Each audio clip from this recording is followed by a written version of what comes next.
ലൈംഗിക അതിക്രമ കേസിൽ governor CV Anand ബോസിനെതിരെ രൂക്ഷ വിമർശനവുമായി പശ്ചിമ ബംഗാൾ മുഖ്യമന്ത്രി മമതാ ബാനർജി. സംഭവം ഞെട്ടിക്കുന്നതാണ്. സ്ഥിര നിയമനം നൽകാമെന്ന് പറഞ്ഞാണ് രാജ്ഭവനിലെ യുവതിക്ക് നേരെ ഗവർണറുടെ അതിക്രമം. രാജ്ഭവനിലെ പീസ് റൂമിന്റെ ചുമതലയിലുള്ള താൽക്കാലിക ജീവനക്കാരിയാണ് ഗവർണർക്കെതിരെ പരാതിയുമായി രംഗത്തെത്തിയത്. ഗവർണറെ നേരിൽ കാണാൻ പോയ സമയത്തായിരുന്നു പീഡനം. സ്ഥിര നിയമനം നൽകാമെന്ന് പറഞ്ഞായിരുന്നു പീഡനമെന്നാണ് ലഭിച്ച റിപ്പോർട്ട്.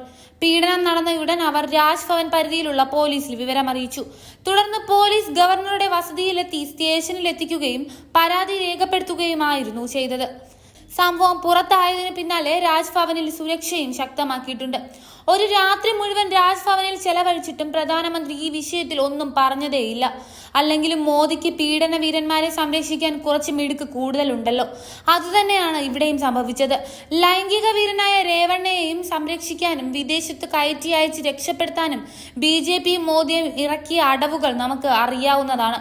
അതേസമയം കൂടുതൽ ഗ്രേഡിനായി കാത്തിരിക്കുകയാണെന്നാണ് ഗവർണർ ഓഡിയോ സന്ദേശത്തിൽ അറിയിച്ചത്. ഞാൻ ഗ്രനേഡിനും ഒളിപ്പിച്ച വെടിയുണ്ടകൾക്കും വേണ്ടിയും കാത്തിരിക്കുകയാണ്. ആരോപണങ്ങളെയും ഒരു രാഷ്ട്രീയ ശക്തി എന്റെ മേൽ നടത്തുന്ന അടുക്കിയുള്ള നുണപ്രചാരണങ്ങളെയും ഞാൻ സ്വാഗതം ചെയ്യുന്നു. ഇനിയും ഏറെയുണ്ടെന്ന് ഞാൻ മനസ്സിലാക്കുന്നു. എന്നാൽ ഒരു കാര്യം വ്യക്തമാണ്, അഴിമതി തുറന്നു കാട്ടാനും അക്രമം തടയാനുമാണ് നിശ്ചയദാർഢ്യമുള്ള ശ്രമത്തിൽ നിന്ന് അസംബന്ധ നാടകങ്ങളെന്നും എന്നെ പിന്തിരിപ്പിക്കാൻ പോകുന്നില്ലെന്നും ദുഷ്പ്രവൃത്തിയുടെ അവസാന ആശ്രയമാണ് സ്വഭാവഹത്യയെന്നും തന്റെ പോരാട്ടം തുടരുമെന്നും ആനന്ദ് ബോസ് ഓഡിയോയിൽ പറഞ്ഞു. രാജ്ഭവൻ സന്ദർശിച്ചിട്ടും പ്രധാനമന്ത്രി നരേന്ദ്രമോദി വിഷയത്തിൽ മൗനം പാലിക്കുക മാത്രമാണ് ചെയ്യുന്നത്. പീഡനത്തിനിരയായ സ്ത്രീയെ അവഗണിച്ച് പ്രധാനമന്ത്രി മറ്റ് പല കാര്യങ്ങളിലുമാണ് ശ്രദ്ധ കേന്ദ്രീകരിക്കുന്നത്. ഗവർണർ ഒരു യുവതിയോട് മോശമായി പെരുമാറി. അവളുടെ കണ്ണുനീർ എന്നെ ഉലച്ചു കളഞ്ഞു. അവൾ 2 തവണ പീഡിപ്പിക്കപ്പെട്ടു. ആ കുട്ടി കരയുന്നതിന്റെ വീഡിയോകൾ ഞാൻ കണ്ടിരുന്നു എന്ന് മമതാ ബാനർജി വ്യക്തമാക്കി. സന്ദേശ് ഗാലി പോലെയുള്ള എന്തെങ്കിലും ആസൂത്രണം ചെയ്യുന്നതിന് മുൻപ് ആദ്യം സ്വയം നോക്കുകയാണ് ചെയ്യേണ്ടത്.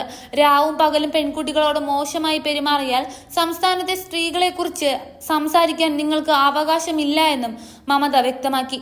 ആനന്ദ് ബോസിനെതിരെ രാജ്ഭവൻ ജീവനക്കാരി പീഡന പരാതി നൽകിയതിന് പിന്നാലെയാണ് മമതയുടെ ഈ പരാമർശം. ഒരു രാത്രി മുഴുവൻ രാജ്ഭവനിൽ ചെലവഴിച്ചിട്ടും പ്രധാനമന്ത്രി ഈ വിഷയത്തിൽ ഒരു മറുപടിയും പറഞ്ഞതുമില്ല. കൂടുതൽ വാർത്തകൾ അറിയുവാനായി ഈ ചാനൽ സബ്സ്ക്രൈബ് ചെയ്ത് ഫോളോ ചെയ്യുക.